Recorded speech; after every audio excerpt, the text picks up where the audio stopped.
시작하기 전에 저도 남북한 관계라든지 뭐 대북 정책에 딱히 전문가는 아니지만 이제 과거에 뭐 통일준비위원회라든지 뭐 이런 관련해서 활동을 해왔는데 곰곰이 생각하면 없어진 담론들이 몇 개 있어요.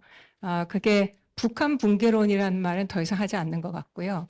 통일이란 말도 요새는 정말 안 하는 것 같아요.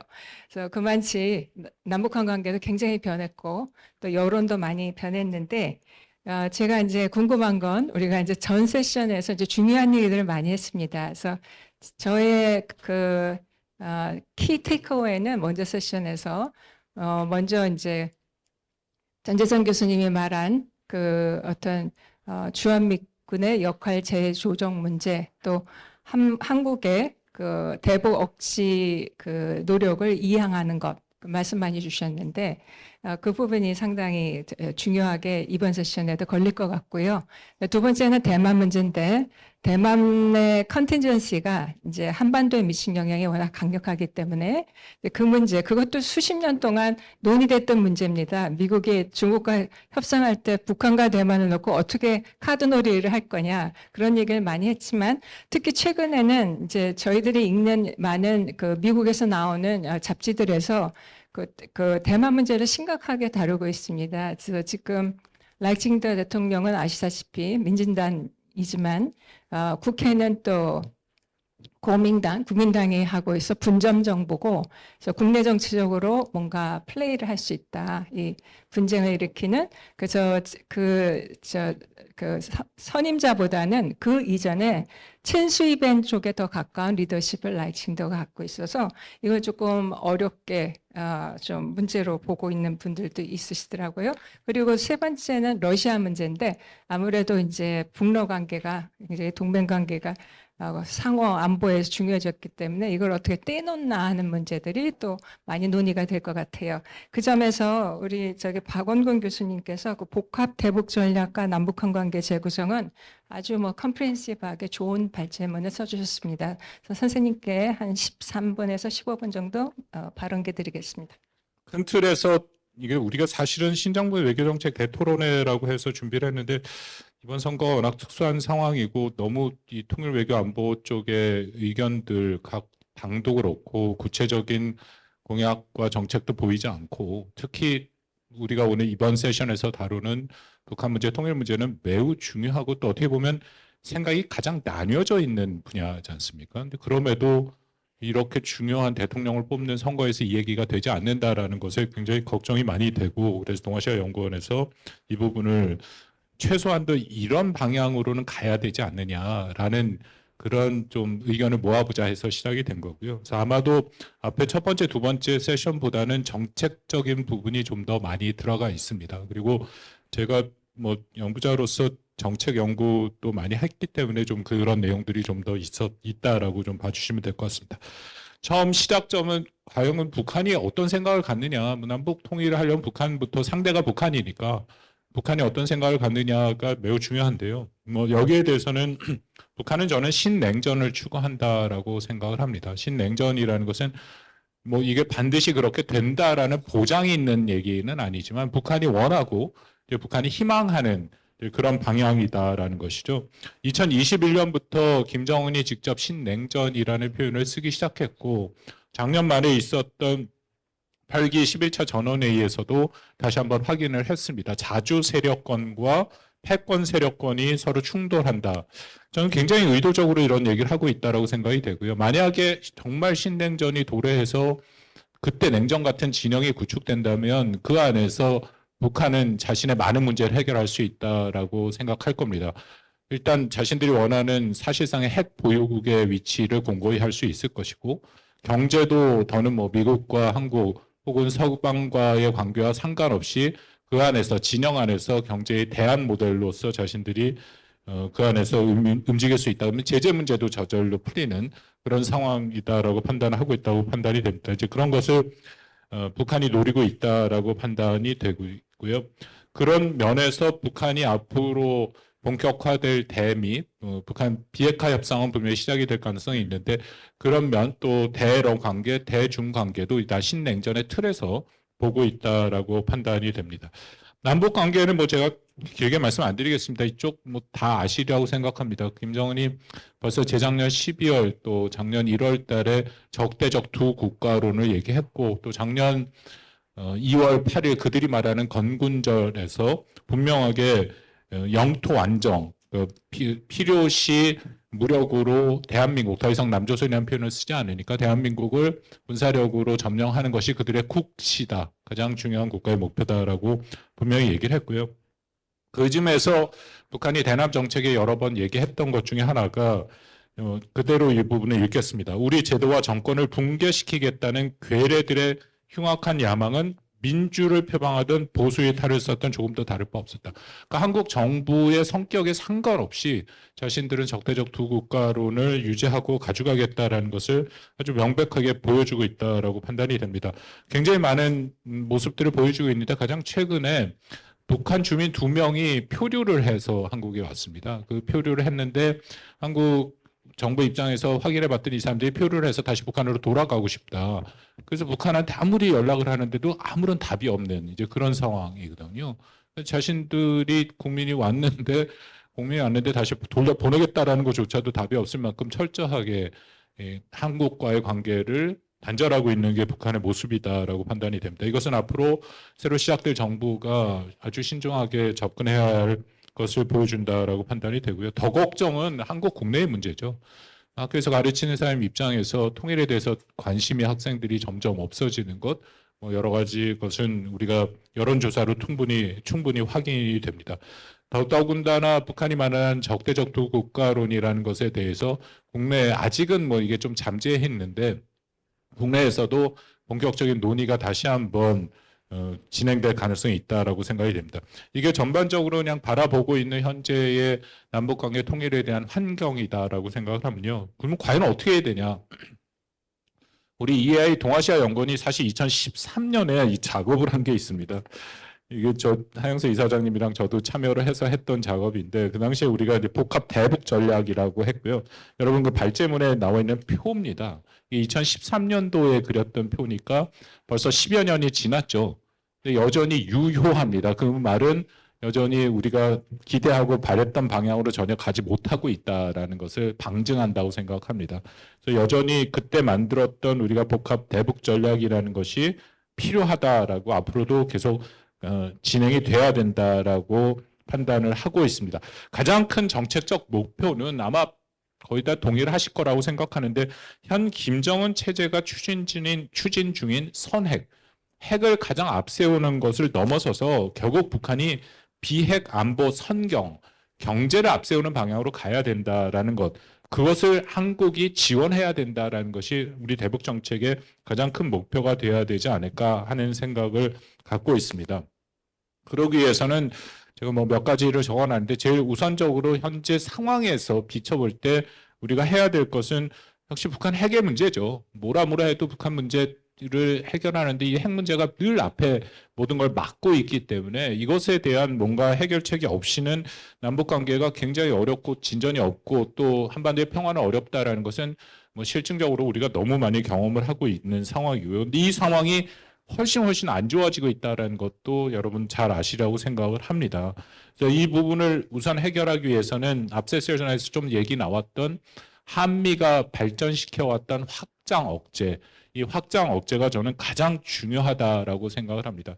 개인적으로 이쪽 연구도 계속 해왔기 때문에 또 국방부랑도 여러 가지 얘기를 했기 때문에 이것이 어떻게 진행되고 있는지를 저는 좀 상세히 알고는 있습니다만 중요한 것은 트럼프 행정부가 등장한 이후에 또 한국의 신행정부가 등장해서도 그간 한 1년 반 이상 준비해왔고 발전시켜온 이 확장 억제의 제도화 작업은 계속돼야 된다라는 것은 아주 분명해 보입니다. 만약 이 작업이 안 된다면은 굉장히 어려움이 있는데요.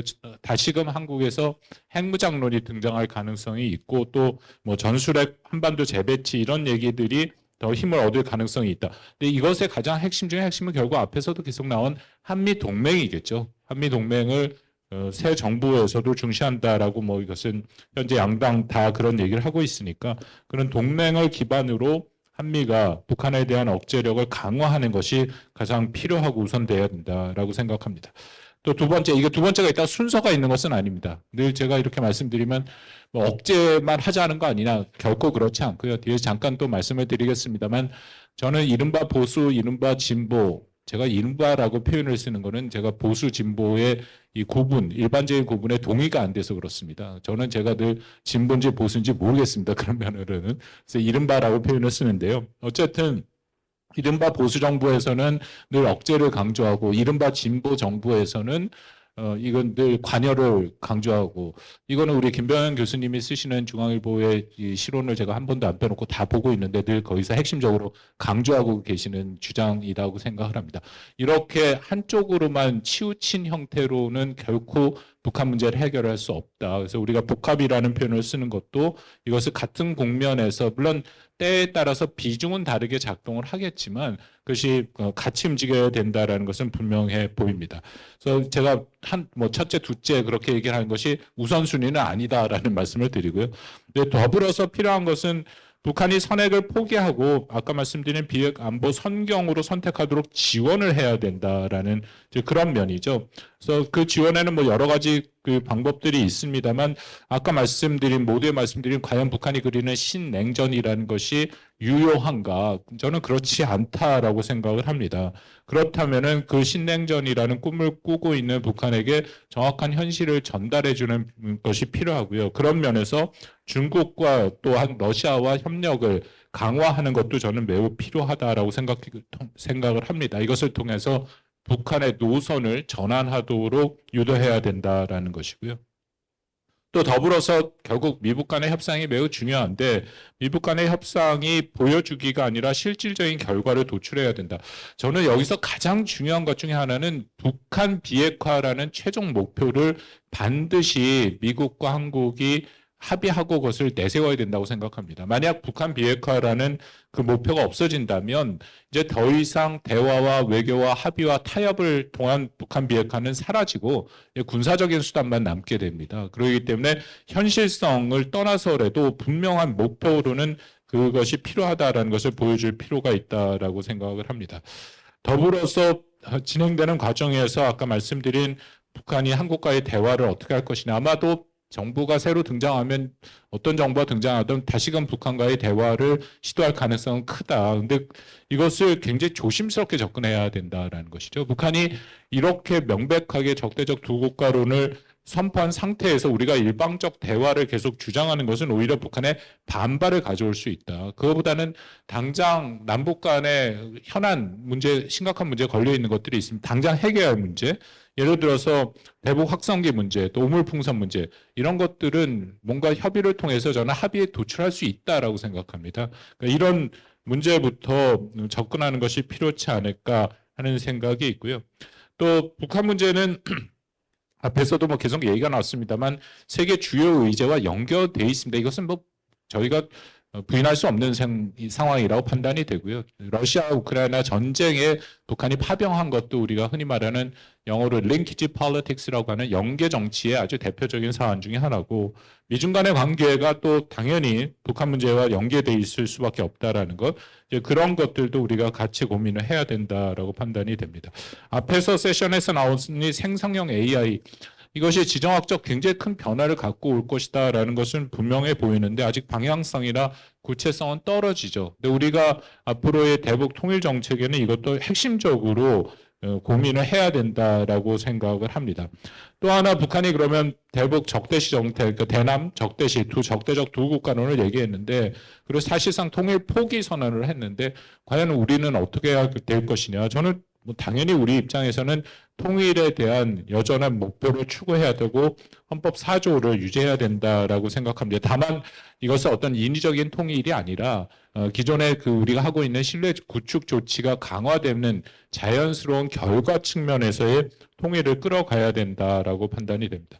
마지막 결론 부분에서 그래서 뭐 어떻게 해야 되냐 이게 이제 우리 동아시아 연구원의 기본적인 생각인데요. 가칭 한반도 통일 2050 구상을 만들자. 기존의 통일안이라는 것은 너무 우리가 단기적으로 그 현안적으로 접근한 건데 통일이 그렇게 쉽게 되는 것은 아니고 그렇다면 우리가 기존에 있는 틀을 벗어나서 2050년을 상정해서 더군다나 안보 측에서 혹은 경제 에서만 얘기되는 통일의 그 담론의 구조를 바꿔서 환경, 문화, 정보 지식, 이제 이른바 우리 하영선 이사장님이 늘 말씀하시는 다보탑 모델 형태로 확장해서 우리가 그림을 그려야 되지 않느냐. 결국 중장기 비전이 있어야 되지 않느냐라는 얘기를 다시 하는 건데요. 그것을 좀 더 구체화한 형태로 발전을 해야 된다. 그것을 통해서 대북 복합 정책의 핵심인 남북 간의 공멸은 당연히 피해야 되고 단순히 공존해서도 안 되고 공진해야 되는 전략을 만들어야 된다라는 것이 제가 아닌 우리 이해의 입장이라고 생각합니다. 이상입니다. 첫 번째는 북한이 신냉전을 추구하고 있다는 거를 강조를 하셨는데, 뭐 사실입니다. 사실이긴 한데, 러시아 우크라이나 전쟁이 발생하면서 신냉전 플러스 다극세계 얘기를 많이 하고 있습니다. 그러니까 신냉전을 얘기할 때 염두에 두고 있는 거는 미중 관계를 염두에 두고 있다면, 다극세계 얘기할 때는 일종의 러시아의 부상을 뭐 평가하는 것 같고, 특히 러브 전쟁 와중에서 이제 푸틴이 이제 단극세계가 끝났다, 그리고 다극세계로 들어갔다라는 이야기를 한번 했을 때 약간의 시차는 있습니다만 다극세계 논의를 북한이 이렇게 수용을 하는 모습들을 볼 수 있습니다. 그리고 그 과정에서 매우 흥미로운 것은 어쨌든 북한을 사실상 그러니까 공식적으로 핵국가로 인정하는 과정 또한 러시아가 수행을 했기 때문에, 좀 자세히 말씀드리면 2023년 3월인가요? 그러니까 푸틴이 러시아 언론하고 인터뷰를 하면서 인터뷰하는 사람이 푸틴에게 질문을 합니다. 그러니까 한 수백만이라고 표현했던 것 같은데 정확하지는 않을 수 있습니다만 강군을 가진 국가가 옆에 있다. 그들을 좀 동원해서 현재 러브 전쟁을 어떻게든 러시아 편에 유리하게 만드는 게 어떠냐라는 질문을 던졌을 때 푸틴이 무슨 얘기를 그리고 그 대가로 해구산을 제공하자라는 얘기를 했을 때 푸틴이 뭐라고 얘기하냐면 그들은 이미 자체 해구산을 갖고 있다. 그리고 북한 군의 도움 없이도 러브 전쟁에서 승리할 수 있다. 뭐 그런 얘기를 했었는데 사실은 그게 파병과 관련된 얘기들이 러시아 내부에서 오가고 있었다는 걸 보여주는 지표인데, 여기서 강조되는 것은 어쨌든 북한을 핵국가로 인정해줬고, 그거는 사실은 2019년 4월과 하노이 노딜 이후에 러시아가 북한은 그때도 사실상 뭐 핵국가다, 비핵화는 핵군축이다라고 정의를 해준 적이 있습니다. 때문에 신냉전 플러스 다극세계라는 인식 또한 좀 추가돼야 되지 않을까라는 생각을 좀 갖고 있고요. 두 번째는 이제 부국가론에 대해서 뭐 그건 너무 잘 아시니까 개인적으로는 대한민국에 대한 부정적 인정이라고 생각을 하는 편입니다. 그리고 두 가지 문제가 있는데, 하나는 우리가 어떻게 대응할 건가 관련해서 더욱 교수님한테 뭐 여쭤보는 거기도 합니다만 1번 무시할 수 있습니다. 그 얘기를 의제로 삼지 않는 거죠. 2번 특수관계론 계속 유지하면서 얘기를 하자, 그렇게 얘기할 수 있고요. 세 번째로는 그냥 두국가론 받아서 우리도 같이 두국가론 얘기해보자라고 할 수 있을 것 같아요. 더욱 교수님 의견 어떤지 좀 궁금하고요. 또 하나 저는 북한이 한 3가지 정도 질문을 던졌다고 생각을 하는데, 두국가론에서. 그러니까 두국가론은 아시는 것처럼 적대적 두국가론, 교전 중인 두국가론입니다.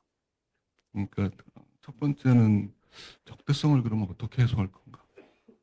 라는 질문이 있고, 두 번째 질문은 그럼 교전 중을 어떻게 해소할 것인가? 전쟁 상태라는 것. 그리고 세 번째는 한국의 대북 정책이, 그러니까 흡수 통일 정책이 아닌 대북 정책은 뭐냐를 물어본 거라고 생각을 합니다. 개인적으로는 요즘 한참 새로운 공화주의 뭐 그런 거 고민하면서 일종의 비집의 관계로서의 남북 관계를 어떻게 구상할 수 있을까를 고민을 하고 있는데 세 번째 질문도 저는 저희에게 굉장히 중요하지 않은가라는 생각을 하고 있고요. 마지막으로 이제 복합 전략과 관련해서 이제 억제, 관여, 신뢰를 말씀하고 계시는데 농담을 하면 3대 혁명 역량 강화 그 틀을 바꾸지 않고 있다라고 얘기하는데 윤석열 정부가 자유통일 얘기했을 때 그 논리 구조는 농담입니다만 북한이 얘기하는 3대 혁명 역량 강화하고 똑같은 구조를 가지고 있었습니다. 그래서 누가 이걸 썼을까를 한참 저희끼리 얘기한 적이 있었는데 첫 번째는 그 억제와 관련해서 확정 억제 제도화의 완성을 강조하고 계시는데 그것의 목표가 뭔지 잘 모르겠습니다. 그러니까 억제 균형으로 가자는 건가? 그러니까 그렇게 되면 불가피한 군비 경쟁이 발생할 수밖에 없고 북한은 억제력을 증가시키기 위해서 전술핵 개발을 계속 가속화하고 있고 무엇보다도 그 반격 능력, 그러니까 세컨드 스트라이크 능력을 제고하려고 노력을 하고 있습니다. 대표적으로 그 2024년 10월에 발사했던 화성 19형 같은 경우는 고체 연료를 사용하고 있고 뭐 더 증명이 돼야 되지만 다탄두를 장착할 수 있다고 얘기를 하고 있고 그렇다면 미사일 방어 자체가 굉장히 무력화될 수 있는 조건입니다. 근데 그 억제와 관련해서는 다 아시는 겁니다만 경제학자 토마스 쉘링이 두 가지 공포의 균형이 있는데 양측이 모두를 섬멸할 수 있는 공포의 균형을 강조한 적이 있고 만약에 그 상호 억제가 가능하다면 균형보다 더 중요한 거는 균형의 안정이라고 이야기한 적이 있는데 거기서 안정은 굉장히 역설적이지만 상대방의 반격 능력을 인정하는 것입니다. 그랬을 때 그 말씀하신 확정 억제의 제도화의 완성이 의미하는 바가 그걸 통해서 얻고자 하는 한반도의 상태가 무엇인지 굉장히 좀 궁금해졌습니다. 그러니까 사실은 억제 균형 그리고 균형의 안정성이 확보되면 미소 사이에서 나타난 것처럼 일종의 대화 협상 형태로 전개가 되는데 또 다른 쟁점이 이제 그 북미 협상에 대해서 결실을 거둬야 된다라는 말씀을 하고 계시는데 한 네 가지 정도 변수가 있는 것 같습니다. 그러니까 러시아 우크라이나 전쟁이 어떻게 종결될 건가? 두 번째 뭐 많이 얘기되는 것처럼 트럼프가 정말 노벨 평화상을 받고 싶은가? 그 다음에 그 한국의 새 정부가 어떤 대북 대미 정책을 가져갈 것인가? 그리고 북한은 그 제안에 대해서 어떻게 반응할 것인가인데 마지막 얘기만 좀 드리면 김정은 입장에서는 2018년, 19년에 북미 정상회담의 결렬이 정치 권력의 국내적 정당성의 토대를 훼손할 만큼 저는 매우 심각한 사건이었다고 생각을 합니다. 그러니까 뭐 길게는 말씀 안 드리겠습니다만 그렇다면 다시 만약 북미 대화가 열린다면 북한은 확실한 그 무엇을 얻지 않으면 대화에 당해 나가기 굉장히 힘들 거다라는 생각이고 그 확실한 그 무엇이 저는 그러니까 예를 들어서 뭐 지금 얘기되고 있는 뭐 핵군 축과 같은 형태 그리고 그것보다 더 트럼프 입장에서도 북한 입장에서도 중요한 거는 평화협정 체결 문제 같은 그러니까 트럼프가 노벨 평화상을 받으려면 한국전쟁 공식적으로 종결시켰다라는 정도는 이야기를 해야지 노벨 평화상 받을 거라고 저는 생각을 하고 있고요. 한국의 고민은 이 경로를 인정할 건가일 것 같아요. 다음 쟁점은 비핵안보 선경의 선택인데, 좀 확대 해석을 하면 러우 전쟁은 북한에게 그냥 제 비유적인 표현이라고 이해해 주시면 좋겠는데 지속 가능한 병진 노선의 기회를 주었다라고 저는 생각을 합니다. 그러니까 뭐 논란이 되는 거지만 제가 가끔 농담 삼아 표현하는 일종의 NK 방산이라는 것이 북한 경제를 유지 발전시키는 데 기여하는 측면들 같은 것들이 이제 생겨난 거죠. 우리가 K 방산 얘기를 하는데 저는 저쪽도 마찬가지라고 생각을 하고 있고 그게 이제 얼마나 인민들에게 낙수 효과를 줄지에 대해서는 잘 모르겠습니다. 근데 북한이 핵능력 고도화를 중단하더라도 NK 방산이 작동할 가능성은 여전히 있다는 말씀 드리겠고요. 그 억제와 건의 동시 진행 가능성은 저는 그렇게 높지 않다고 봅니다. 그리고 기능주의적 평화는 어떻게 보면 당분간은 사실상 불가능한 영역이고 개인적으로는 다음 정부가 해야 될 첫 번째 일은 9.19 군사 분야 합의 같은 경우를 일방적으로 복원할 수 있을 것인가. 아까 그 대북 전단이나 거기에 대한 오늘 본선 말씀하셨는데 거기가 핵심일 것 같고 개인적으로 탄핵 정국 하에서 외교 정책이 어떻게 이루어졌나를 그냥 궁금해서 한번 본 적이 있는데 탄핵 소추안이 가결되고 통일부 장관이 국회에 나가서 무슨 얘기를 하냐면 대북 전단 살포는 일종의 좀 중지시키겠다는 발언을 합니다. 왜 그런 전환이 발생했는지 굉장히 궁금하기도 했었는데 다른 한편 그 북한은 어쨌든 조선노동당 중앙위원회 청사했던 무인기에 대해서 반응하지 않았습니다.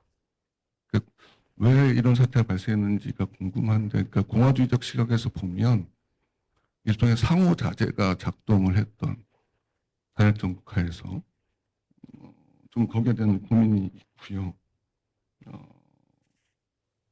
그 생성형 AI에 대해서는 사실 하고 싶은 얘기가 굉장히 많은데 뭐 다른 토론 주제가 돼야 되겠습니다만 최근 연구자들을 보면 안보의 측면에서 AI는 역설적으로 상대적으로 약한 국가가 힘의 불균형을 조정할 수 있는 기회의 창으로 생각한다는 겁니다. 그게 이제 미중러 관계에서도 그런 모습들이 나타나고 있던 그런 일들이 있고요. 마지막으로 그 통일 이야기를 하셨는데 마치 1973년에 한국이 6.23 선언을 발표하고 북한이 거기에 대해서 고려 연방제로 맞섰던 상황이 역전되어 있는 듯한 모습입니다. 지금은.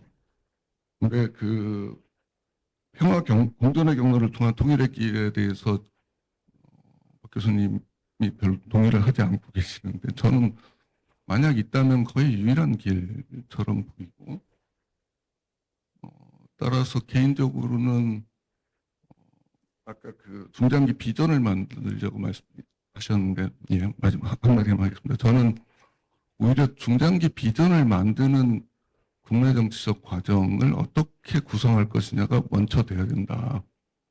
좀 도발적입니다만 공화주의자들이 얘기하는 시민의회의 성격을 갖는 한반도 미래 공론화위원회 같은 것들을 만들어서 어떻게 하면 진짜 좋을까는 좀 합의 도출 과정이 있었으면 좋겠다는 생각을 갖고 있습니다. 지난번에 그 북한 대북 정책에 관해서 제가 하영선 이사님과 같이 글을 썼거든요.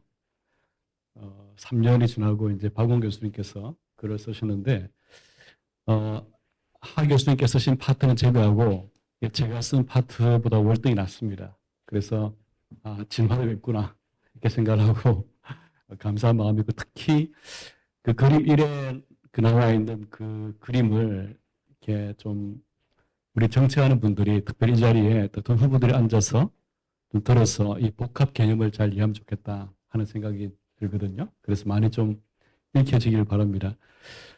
제 기억에 따르면 하현승 교수님께서 통일준비위원회 때 그 그림 비슷한 거 가지고 오셔가지고 대통령을 저기 테스트해 보신 적이 있으신 것 같은데 제가 바라보니까 대통령이 그 이해를 못 하셨던 느낌이었어요. 뭘 좀 어려운 이야기 하냐 이렇게 생각하시는데 그 개념을 잘 설명해 준 것 같아요. 우리 그 발표문에서. 그런데 지난 3년 전에 제가 할 때하고 지금 박 교수님 할 때하고의 그 버든은 그 챌린지는 지금 아마 훨씬 더 어려운 시기 같아요. 왜냐하면 일단 아마 다음 정부가 어떤 정부 들었더라도 기존의 문법이 안 통할 것이다 하는 생각이 들거든요. 아마 이제 그 보수 정부가 들었으면 주로 하는 것이 확장 억지 쪽에 지금은 특히 그런 부분이니까 확장 억지를 계속 하겠다. 이걸 강조하게 되면 트럼프는 아마 얼마나 돈 낼래 이렇게 물어볼 것 같아요. 그러니까 확장 억제 코스트가 지금 급증할 시기거든요. 그래서 과연 그거 우리 국민이 볼 때에 확장 억지에 드는 비용이 이렇게 큰데 이걸 계속 지불해야 될까 이런 고민을 할 수 있고 혹은 그런 어떤 그 미국 정부의 요청에 대해서 만약에 진보 정부 들어선다 그러면 이거 좀 부당하다고 받아치게 되면 그로 인한 오히려 이제 에스컬레이션이 생길 수 있는 가능성이 있고요. 이 복잡한 문제 같아요. 그러면 이제 그동안에 진보 정부가 하던 대로 이렇게 들었으면 우리 평화체제 하자. 그리고 대화하고 그 다음에 이제 여러 가지 뭐 군사 조치를 해줄 것이고 등등 해서 제일 한다 그러면 아까 전에 저기 박 교수님 발표할 때 말했지만 응답도 안 할 것 같아요. 예. 적대적 국가인데 왜 자꾸 우리를 건드리지? 이렇게 할 것 같거든요. 그러니까 전통적인 이 두 접근이 지금 다 막히는 상태거든요. 따라서 고민을 좀 더 해야 될 것 같아요. 그리고 기존에 우리가 그 대북 정책 그런 보수와 진보의 카드가 있는데 지금 그 카드를 내서는 오히려 문제가 복잡해지거나 아무런 반응이 없어가지고 더 국내 정치로 곤란해질 상황인데 계속 이 카드를 던질 것이냐 이런 고민을 해야 될 거라고 생각합니다. 그래서 지금 이 그림에 나와 있는 그 컨셉을 지금 지정학의 변화와 그 다음에 트럼프 정부의 등장에 맞추어서 좀 지정학 연동형 트럼프 맞춤형 대북 정책이 나와 있기 아닌가 생각이 들거든요. 그래서 훨씬 어려운 지금 버전을 갖고 씨름을 해 주신 것 같아요. 그런 면에서 제가 참 긍휼을 이기고 있습니다. 그런 면에서 그 버전에 대해서 좀 깊이 고민을 우리 사회가 좀 더 해야 될 것 같아요. 그런데 과연 이제 이 문제를 그러면 그냥 밀쳐버리자, 뭐 잊어버리자 이렇게 할 수 없잖아요, 지금. 제가 볼 때는 좀 위기감이 드는 것이 이 북한 문제를 밀쳐버리는 대한 기회비용이 급증하는 시기 같아요. 왜냐하면 첫 번째는 이 북한이라는 단청이 지지로 말하면 이게 작은 단청인데 훨씬 모바일하기 때문에 이 단청이 움직이면 이 중국, 러시아까지도 같이 움직일 수 있는 그런 가능성이 있거든요. 그 제가 지난번에 이제 또 미국의 그 어떤 분하고 대화를 하면서 이분이 강조한 말씀이 한국은 대중 견제에 적극 동참을 해야 된다. 그러려면은 북한 문제는 좀 잊어버려라. 이렇게 이야기를 하길래 한 4, 5년 전입니다. 제가 북한은 작아 보이지만 훨씬 어전탄 문제인 것이 이 판이 잘못 움직이면 중국, 러시아가 같이 움직인다. 했는데 제 말을 받았잖아요. 러우 전쟁 파병이잖아요. 따라서 이 문제를 지금 밀쳐둔 데 대한 어떤 면에서 기회비용이 커지고 있다 하는 생각이 또 들고요. 뭐 핵 고도화는 말할 필요 없고. 그래서 이 문제를 다음 정부가 직면할 것 같아요. 다음 정부 풀에 생각해야지 이 문제를 또 풀기 어려우니까 안 풀겠다 생각할수록 이제 문제는 비용은 커지는 그런 구조 같아요. 그래서 답이 뭐냐? 누가 답을 내겠습니까? 이제 고민을 해야 되는데 제가 이제 어저께인가요? 칼럼에서 이제 일종의 제 나름대로의 답을 내본 적이 있습니다. 결국 지금 아마 이 우리 4.4 분면으로 표시하신 억제 쪽 있잖아요. 그 3.4 분면에 있도록 묶어두는 힘은 결국 지정학 같아요. 결국 억제란 것이 북한발 억제력도 있겠지만 근로하는 힘도 있겠지만 특히 북러 밀착이라는 것이 지금 북한을 3자 분면에 강하게 묶고 있는 힘이잖아요. 북중 관계도 마찬가지고. 그러면 우리의 정책은 뭐냐면 이 북러 밀착과 북중 관계라는 것을 어느 정도 해결하지 않으면은 이 3사 분면에서 1사 분면으로 올라올 수 있는 힘이 없다는 거 있잖아요. 그러니까 해야 된다는 그 정책은 더 이상 뭐 할 필요 없는 것 같아요. 당연히 우리는 억제라는 3사 분면에서 1사 분면 트러스트로 올라와야 되는데 문제는 하우잖아요. 그 첫 번째 하우의 답은 결국 지정학에서 어떤 답을 찾을 것 같아요. 그래 볼 때 지금 그 3세션의 대북 정책이 앞에 1세션과 2세션과 통합이 안 되면은 이 하우가 안 나올 것 같아요. 그러면 이하에서 어떻게 1세션과 2세션의 답과 3세 답을 통합할 것인지를 더 고민할 것 같아요. 그 부분이 잘 안 보입니다, 저는. 읽어보니까. 그래서 4번 모시던 앞으로 10번 더 모셔가지고 희망은 1, 2세션의 그 답과 3세션 답이 통합될 수 있도록 구체적인 해결책을 내주실 수 있을지 기대를 하고 있습니다. 가능하시겠죠? 그 다음에 두 번째는 트럼프 문제입니다. 아마도 지금 상태에서 우리가 어떤 안을 낸다 그러면 트럼프 관심이 있을까? 특히 이제 아마 이 코스트로 카운트하기 때문에 이런 문제를 가지고서 이제 어떤 제시를 할 때에 우리가 어떻게 할 것인가 전략을 고민할 필요가 있는 것 같아요. 지난 이 세션 보면은 통상 문제 얘기할 때 이제 어떤 쪽에서는 통상 안보 문제를 세퍼레이트 시키자. 이 분리시켜가지고 통상은 통상으로만 해결하고 안보 쪽은 또 그대로 대응하자는 전략이 있을 수 있고 아니면 하나의 패키지로 묶어서 뭐 기브 앤 테이크를 크게 벌려가지고 우리의 약점을 보완하고 또 미국에 필요한 것들을 도와주자. 그런 이제 접근이 있잖아요.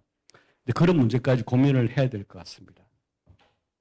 제가 며칠 전에 이제 비공개로 어떤 모임 갔었는데 그 양쪽의 대통령 후보들의 책사라 불리는 분들의 관점이 상당히 다르더라고요. 그거를 조율을 해봐야 할 것 같아요. 지금 느끼는 생각은 뭐냐면 외교 안보 쪽이랑 경제 통상 쪽에 충분한 조율이 이루어지지 않는 것 같아요. 다른 걸 보는 것 같아요. 다른 시각으로. 아마 그거는 모르겠어요. 뭐 제 개인 느낌은 그 책사들끼리 경쟁이 있을 거 아니겠어요. 경제하는 분은 경제 쪽으로 끌고 싶고 안보하는 쪽으로 끌고 싶은데 제 느낌은 그렇게 한간 생각할 정도로 지금 대한민국이 한간 국민인가 하는 생각이 들거든요. 근데 그런 면에서는 어느 당이 좀 이렇게 집권하든지 간에 좀 안보 쪽과 외교 쪽, 경제, 통상, 또 북한 문제가 같이 아우러져 가지고 대변할 것 같아요. 근데 그동안 제가 이제 마지막 논담입니다. 보면은 그 경제학 공부할 때 저희들 과에서는 이제 시험 보고 나오면은 친구끼리 물어보는 게 있어요. 풀었냐 물어보거든요. 근데 이제 제가 뭐 다른 쪽에 인문대나 아니면 정치학 수업 듣고 나오면은 시험 보고 나오면 다 물어보는 게 뭐라고 물어보는 거예요? 얼마나 썼냐고 물어보거든요. 지금 얼마나 쓰는 시기 아닌 것 같아요. 문제 풀어야 시기지. 경제학에 좀 배워야 생각합니다. 근데 경제학은 잘 모르는 것이 뭐냐면 이 넓은 세계를 이해하고 그거를 컨셉츄얼라이제이션 하는 데는 이 정치 외교가 탁월한 것 같아요. 근데 문제를 푸는 일단 본능은 일종 경제학자는 사냥개 같은 문제풀이 능력이 있습니다. 그래서 좀 대화를 많이 할 것 같아요. 컨셉츄얼라이제이션과 솔루션이 같이 만나는 지점이 있었는데 그 지점이 아직 안 보인다는 것이 고민입니다. 그래서 이 아이가 좀 더 고민을 해 주십사 부탁을 드립니다. 저희들이 이 토론을 준비하면서 여러 차례 온라인, 오프라인에 회의도 하고 공부를 많이 하고 이 자리를 만들었는데요. 박 교수님 얘기하신 대로 준비한 만큼 이 주목을 별로 많이 못 받는 것 같아서 아쉽지만은 다른 한편 생각해 보면은 또 다행이다 싶은 것도 있어요. 예. 지금 굉장히 불안정하고 위기 상황인데 외교안보 문제를 놓고 정치권에서 논란이 커지면은 우리나라가 한없이 흔들리겠다 하는 생각을 좀 하게 돼요. 그래서 차라리 뭐 앞에서도 그런 얘기 많이 나왔는데 소위 거국적 초당적 외교안보 전략을 마련하기 전까지는 제 개인적인 희망은 선거 과정에서도 외교안보 관련된 논쟁은 좀 서로 자제하는 게 좋지 않을까. 지금 우리가 다루고 있는 남북 문제도 그렇고 미중 문제도 통상 문제도 모든 것이 다 좀 대립적이고 안 그래도 국내 분열적 대립적 상황이 외교안보 문제로 더 확장되는 것은 갑자기 출범하는 신정부가 직면하게 되는 굉장히 큰 과제 도전해지지 않을까 싶은 생각이 들어서요. 아쉽지만은 다행이다 싶은 생각이 들고 일단은 아까 김병준 교수님 얘기하신 것 중에 제가 사실은 비슷한 얘기를 하려고 했고 굉장히 공감이 가는데 우리의 대미 외교, 대중 외교, 대일 외교, 대북한 정책들이 결코 분리되어 있지 않다는 겁니다. 근데 외교 안보 통상이 연결돼 있듯이 각국 외교가 굉장히 긴밀하게 연동돼 있는데 결국은 우리가 하는 방법은 대응적이고 반응적으로 외교를 하다 보니 서로 상충되고 서로 조화되지 않는 방향으로 우리의 전략이 표출될 수밖에 없는 현실을 어떻게 하면 이게 전체를 한 테이블에 올려놓고 같이 설계하고 같이 전략을 말하는 방법이 없을까? 사실은 저희들도 모였을 때 그런 고민을 많이 하긴 했는데 저희들보다는 사실 정책을 실제 할 사람들이 그런 노력이 굉장히 절실할 때가 아닌가 싶은 개인적인 생각이 좀 있고요. 이제 남북한 문제와 관련해서 박원 교수님이 얘기한 것 중에 국제적인 공조 분위기를 획득하는 것이 중요하다고 말씀하셨고 저는 전적으로 동의를 하는데 이 부분과 관련해서 제 전공이 이제 중국이다 보니 돌아보면은 우리의 대중 외교는 사실상 지금 33년째 거의 매년 거의 전적으로 북한 문제에 올인을 했다고 해도 과언이 아닌데 근데 그 결과는 여러분이 너무 잘 알다시피 그렇게 바람직하지 않고 있어요. 그러다 보니까 박원근 교수님께서도 이제는 중국의 역할론에 대해서 조금 다시 생각해야 되고 접어야 되는 게 아닌가 하는 말씀하셨고 저도 특히 비핵화, 통일 이 문제에 관한 항상 모든 정부가 여지없이 중국 역할론을 들고 왔지만은 결과는 다시 중국 책임론으로 가든지 아니면은 중국을 아예 소외시키자는 논의로까지 갔는데 저는 우리가 중국의 역할을 우리의 자의적인 기대 속에서 잘못 설정한 것이 아닌가 하는 걸 좀 재평가할 필요가 있다고 생각이 들어요. 중국 역할은 저는 여전히 그럼에도 불구하고 존재한다고 생각하고요. 중국의 역할을 어떻게 견인할 것인가 하는 것에 대해서는 우리가 희망하는 비핵화나 통일 같은 방식이 아닌 좀 다른 방향에서 좀 고민을 해야 되겠다는 생각이 들고요. 돌아보면은, 북한의 도발이 결국은 미중의 한반도의 경쟁을 더 촉발시키고 그 과정에서 한중 관계는 더 악화되었던 흐름들이 있습니다. 예컨대 2010년에 천안함 사건이 있었고 2016년에 사드 모두가 사실은 북한이 도발로 시작됐는데 북한이 문제야 우리는 얘기하지만은 중국이나 미국은 미중의 문제로 바로 인식하게 되고 그 결과 한중 관계는 최악의 상황으로까지 간 적이 있습니다.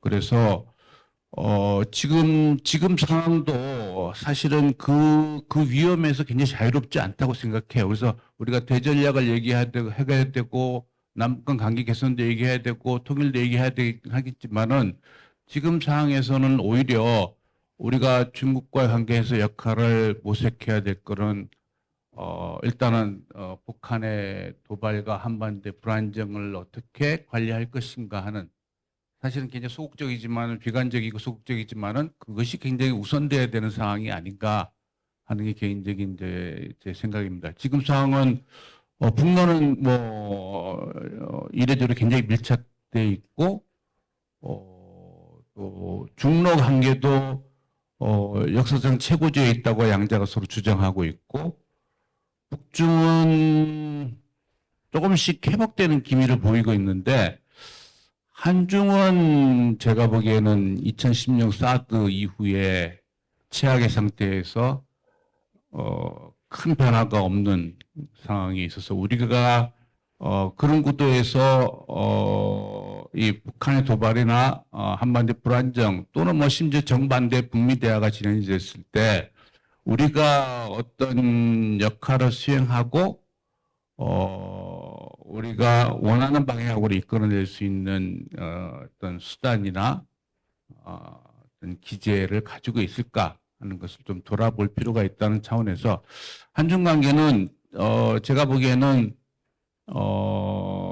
좀 비관적이긴 한데 회복되기 굉장히 어렵다는 생각을 합니다. 이 한중 관계 지난 33년을 이끌었던 두 축이 있다면 그게 경협이고 북핵 문제에 대한 공감대였는데 둘 다 지금 굉장히 별로 이 동력으로 작동하고 있지 않고 심지어 양국 관계 뭐 잘 아시겠지만 정서는 굉장히 나빠지고 있고 그래서 동기도 없고 동력도 없는 상태였기 때문에 회복되기 굉장히 어렵지만은 그럼에도 불구하고 이게 중국이 우리의 한반도 안정과 관련해서는 굉장히 큰 변수가 되고 있고 심지어 뭐 우리가 원하는 긍정적 역할은 아니지만은 소위 말하는 방해자, 해방권 스포일러가 될 가능성도 굉장히 적지 않기 때문에 이 부분에 대해서도 우리가 좀 고민을 해야 되는 시점에 와 있다고 생각이 들어요.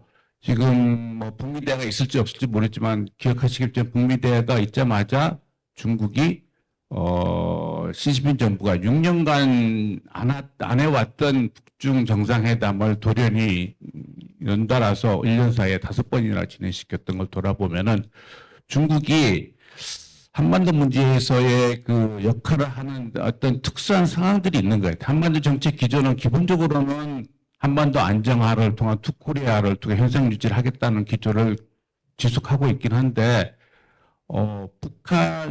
미국이 중국을 압박하는 상황에서 북한 체제가 불안정해지거나 또는 중국을 배제한 채로 미국의 영향이 확장되고 북미 대화가 진전되고 한반도 현상 변경이 이루어졌을 때는 중국은 항상 나름의 역할을 하려고 하고 움직였다는 것을 조금 돌아보면은 우리가 중국을 어떤 방식으로 어떻게 견인할 수 있을지에 대해서 좀 모색을 찾을 수 있지 않을까 하는 생각이 있습니다. 그리고 이제 뭐 앞서 시간에도 계속 나왔던 얘기긴 한데 미국의 트럼프 정부가 결국은 신정부가 들어서면은 굉장히 다양한 기대와 요구와 압박이 직면해 있을 텐데 결국 우리가 미국이 요구하는 중국 견제에 어느 정도 어느 선까지 어떻게 참여할 것인가에 대해서는 우리 내에 분열적 논란보다는 내부적인 합의가 미리 준비돼야 되는 게 아닌가 싶고요. 결국은 미국의 요구를 들어주는 것이 불가피한 현상이 될 가능성이 굉장히 높은데 그랬을 경우에 중국과 관계를 어떻게 설정할 것인가에 대해서는 우리가 2010년에 사드 경험을 좀 돌아보면은 결국 중국이 입장에서는 어떤 사안별 한국의 선택이라기보다 한국이 미국이 요구하는 중국 견제에 어느 정도 어느 선까지 확장시켜서 활동을 할 것인가가 관심이고 그리고 그것이 한국에 머물지 않고 중국의 주변의 다른 나라에까지 확산돼서 소위 말하는 미국의 중국 포위 전략이 중국을 부담스럽게 할 수 있는가가 초점이거든요. 그래서 저는 뭐 중국을 완전히 설득시키기는 어렵지 몰라도 사드처럼 불가피한 상황이 불필요하게 과대적으로 확장되는 것을 막을 수 있는 전략적 소통은 가능하다고 생각합니다. 그래서 이게 우리의 입장에서 불가피하게 견제에 참여할 수는 있지만은 그것이 어떤 의미를 갖는지에 대해서 중국과 소통을 통해서 사전에 좀 정리가 된다면은 일이 너무 커지는 것을 막을 수 있겠다 하는 생각을 가지고 있습니다. 네, 이상입니다. 예, 감사합니다. 판이 완전히 바뀐 상태에서 트럼프가 하고 있는 세계 질서와 또 북한의 적대적 두국가론이라는 것은 기존과 굉장히 다른 형태잖아요. 이거는 우리가 굉장히 신중하고 조심스럽게 정교하게 접근을 해야 되는데 대선이라는 것은 구호가 필요한 거고 정책 방향을 명확히 보여줘야 되는데요. 오히려 통일 외교 안보에 대해서 양 당이 구체적으로 나왔다면은 정말 출범하고 나와서 해야 되는 이 우리의 스스로의 행동 반경을 줄일 수도 있다. 이제 그런 면에서 오히려 좀 다행인데요. 그게 꼭 다행이라고 볼 수 있는지는 좀 걱정이 됩니다. 그게 정말 그런 생각, 제가 드린 말씀 이런 생각인지 아니면 아무런 생각이 없는 건지 저는 잘 모르겠는데 어쨌든 그 부분은 당장은 문제가 좀 덜 되게 하는 것은 중요하다고 생각합니다. 그 주신 내용을 거꾸로 가면서 좀 말씀을 드리겠습니다. 김병현 교수님 핵심 중에 핵심은 그 확장 억제인데요. 그 앞부분에서 나온 거 이거는 국가부 교수님 말씀하신 북한의 억제와도 다 연결된다고 생각하는데요. 저는 이 부분에 대해서 사실 답이 없진 않다고 생각합니다. 이거는 이제 제 개인 의견으로 말씀을 드리겠습니다. 일단 미국이 동맹 변환을 하고 있는 것은 너무나도 분명하고 또 미국 내에 이런 것을 할 만한 사람들의 전략가가 트럼프 행정부에서는 보이지 않습니다. 그래서 저는 두 명을 계속 중심으로 보고 있는데 이 경제안보 쪽은 스티브 미란이고요. 이 그 국방 쪽은 엘브리지 콜비입니다. 그 두 사람의 하고 있는 모습들을 연계하면 경제안보의 최소한 방향성, 이 사람들은 최소한 논리를 갖고 얘기를 하고 있으니까 그 방향에서 큰 틀에서 판단이 필요하다. 혹시 관심 있으시면 동아시아 연구원에 그 박원권의 북한과 세계라고 아무도 안 보는 이 그 동영상이 있는데요. 거기 자세하게 설명이 있습니다. 그래서 보시면 참고가 될 거라고 생각합니다. 확장 억제는 이렇게 풀어야 된다고 생각합니다. 코스트 당연히 요구합니다. 저는 오히려 우리가 조금 더 북한식 표현 주동적으로 나가서 한반도 방위의 1차적인 책임을 우리가 지고 있겠다. 그렇다면 전시작전구도 전환하고 북한의 재래식 전력에 대해서는 우리가 주도적으로, 그렇다면 이건 앞으로 연합사 체제나 그게 다 변화되는 거고요. 오히려 저는 그렇게 함으로써 미국과의 협상이 가능하다고 생각합니다. 미국의 한반도 방어에 대한 책임을 훨씬 줄여주는 대신에 그만큼 우리가 책임을 지겠다라고 얘기를 하는 거죠. 다만 주한미군의 역할은 우리가 막던 안 막던 이것은 어쨌든 중국 견제로 움직일 가능성이 큽니다. 이건 민주당이 돼서도 마찬가지죠. 그렇다면은 저는 오히려 이것이 안 된다라고 얘기할 것이 아니라 미국과 딜을 하는 거죠. 한반도 방어는 우리가 책임을 지고 주한미군의 역할에 결국 중국 경제 대만 해협으로 가는데 그 부분은 우리가 논의를 하자 차라리. 근데 그걸 공개적으로 논의할 이유는 전혀 없는 거고요. 비공개적으로 일본까지 포함해서 어떤 그림을 갖고 있고 주한미군과 한미동맹 한국에 뭘 요구하고 일본도 마찬가지고 그 리스트를 다 놓고 한번 얘기를 해보자. 그래서 우리가 할 수 있는 거는 하는 거고 이건 안 되는 건 안 된다. 좀 그런 식으로 선을 긋는 것이 저는 더 필요치 않을까 하는 것이 제 생각입니다. 그렇게 되면은 오히려 확장 억제 측면에서의 중요도를 더 높일 수 있다라고 생각이 됩니다. 그러면서 이 드는 비용 같은 경우에도 아까 말씀드린 한반도 방어에 우리가 1차적인 책임을 지는 형태로 간다면 여기서 가장 핵심은 그렇기 때문에 미국이 다른 건 모르지만 이 핵에 대해서는 한국에 대한 억제력을 여전히 보장해줘야 된다라는 것을 훨씬 강조할 필요가 있다라고 생각합니다. 그것도 완전히 불가능해 보이진 않다라고 판단이 됩니다. 국가부 교수님 무려 10개의 질문을 주셨는데 제가 1분 남았는데 할 수 없을 것 같은데요. 한두 가지만 그래도 가장 핵심의 목표로 말씀을 드리면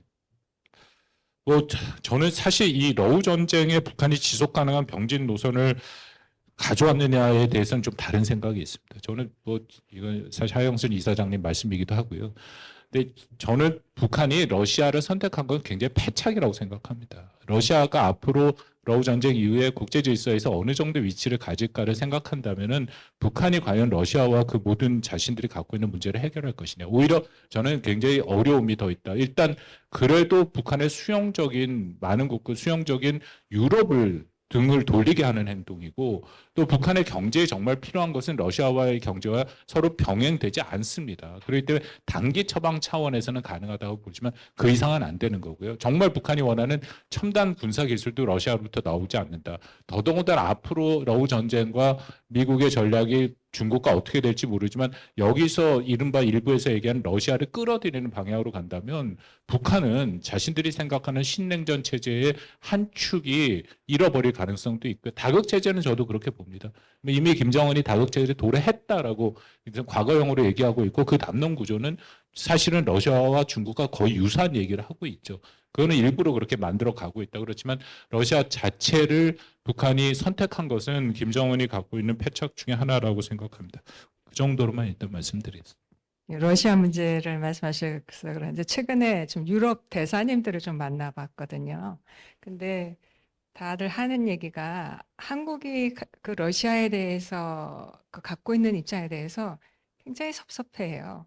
그러니까 저기 우크라이나 전쟁이 끝나도 러시아는 유럽에 있어서 굉장한 메이저 트레이시고 그걸 어떻게 하냐가 이제 나토의 미래가 될 건데 한국은 뭐 자유민주주의 뭐 안보 뭐 이러면서 너무나 그 러시아의 경제적인 이익이라든지 뭐 그런 쪽만 생각하고 규범은 너무나 없다.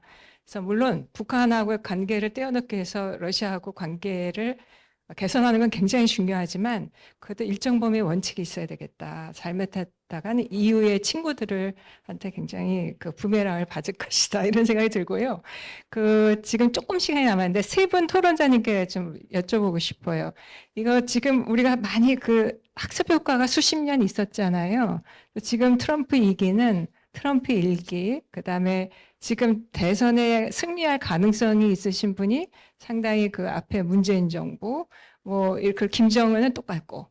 그래서 그 시간을 돌려봤을 때 우리가 해야 될 것과 해야 되지 않을 것, 어떤 학습이 중요한지 한마디씩 한 1분씩 좀 말씀해 주시면 고맙겠습니다. 국가부 선생님은 너무 광범위하신데, 네. 러시아를 북한 선택한 얘기만 그냥 짧게 패착일 수 있습니다. 패착일 수 있는데 2022년 1월 정도였죠. 그러니까 코로나로 폐쇄했던 북한이 밖으로 나오면서 중국과 러시아에 둘 다 타진을 하거든요. 근데 중국 반응 미지근했고 러시아 적극적이었는데 그러고 나니까 조금 있으니까 전쟁이 발발을 합니다. 근데 그 러시아 규탄 결의안이 이제 만들어질 때 5개 국가가 러시아 편에 서죠. 러시아, 벨라루스, 에리트리아, 시리아, 북한입니다. 이건 저는 북한 외교사에서는 전무후무한 사건이라고 생각합니다. 그 친구들이었던 중국, 이란, 쿠바 다 기권했거든요. 근데 사실은 강제된 선택에 가까웠다라는 말씀을 드리겠고 그 와중에 일종의 기회창이 열렸다 정도로 생각하고 있습니다. 저는 하지 말아야 할 것은 과거와 똑같이 하는 것을 하면 안 될 것 같아요. 해야 될 것은 1세션, 2세션에도 매우 중요하게 다뤘지만 결국 일본과의 그 연대, 협력이 가장 중요한 시점 같아요. 그래서 이 가성비가 제일 높기 때문에 일본과 협력하는 폭과 깊이를 더 넓히지 않으면 우리 혼자 힘으로 이렇게 우리가 바라는 국제 질서를 맞이할 수 있을까 하는 생각이 들기 때문에 그건 반드시 해야 될 것으로 꼽겠습니다. 그렇게 말씀하시죠. 예, 아까 잠깐 얘기했던 건데 사실은 이제 어느 하나에 너무 올인하지 말라는 게 동맹이면 동맹, 비핵화 이렇게 한 정부가 뭐 브랜드로 하나 가져가려고 하는 것 같은데 이게 다 사실은 테이블 올려놓고 얽혀 있는 거잖아요. 이걸 좀 종합적으로 봐야 되는데 하나 하면 하나가 문제가 생긴다는 거 하고요. 지금 정부는 조금 지금 정부에서 다 끝내려고 그러지만 다음 정부가 할 일이 뭔가를 좀 생각하면서 이게 지금 정부는 그냥 갑자기 출연하는 거니까 어떻게 하면은 국민적 합의, 외교 안보 분야에서 거국적인 국민적 합의를 도출해낼 수 있을까 하는 그 부분에 좀 더 집중했으면 좋겠다는 생각이 이상입니다. 네, 감사합니다. 선생님들이 외교 안보 그 통일은 디베이트가 28일이죠. 그런데 예, 오늘 토론은 다른 주제고 아마 외교 안보는 28일 토론회에서 이제 공중파 3사가 하는 그런데 안 하는 게 낫다고 그래갖고 예. 그런데 그 설명을 들으니까 저는 너무 저희 대선에 외교 안보 의제가 없어서 이런 대선도 있나 했는데 오히려 안 하는 게 낫다는 말씀을 듣고 굉장히 공감하게 됐어요. 너무 준비 안 됐는데 말 잘못했다 나중에 말꼬리만 잡히고 근데 저는 그 참 굉장히 비극적인 상황이라고 전 받아들이고 있어요. 그 대선에서 중요한 외교안보 어젠다도 토론 못하는 이런 졸속 대선을 치를 수밖에 없는 한국의 정치 상황에 대해서 굉장히 안타깝게 생각합니다. 어쨌거나 그래서 동아시아 연구원의 역할은 더 중요해진 것 같고 새 정부가 이제 출범했을 때 우리 차영선 이사장님과 우리 손열 원장님, 전재선 교수님, 여기 다 센터장님들 그 현명한 그 생각을 모으셔서 좀 늘 연구원이 초당적으로 했듯이 중요한 외교안보 그 가이드라인을 마련해 주십사 부탁드립니다. 오늘 수고하신 발제자님과 토론자님께 박수 드림으로써 마치겠습니다.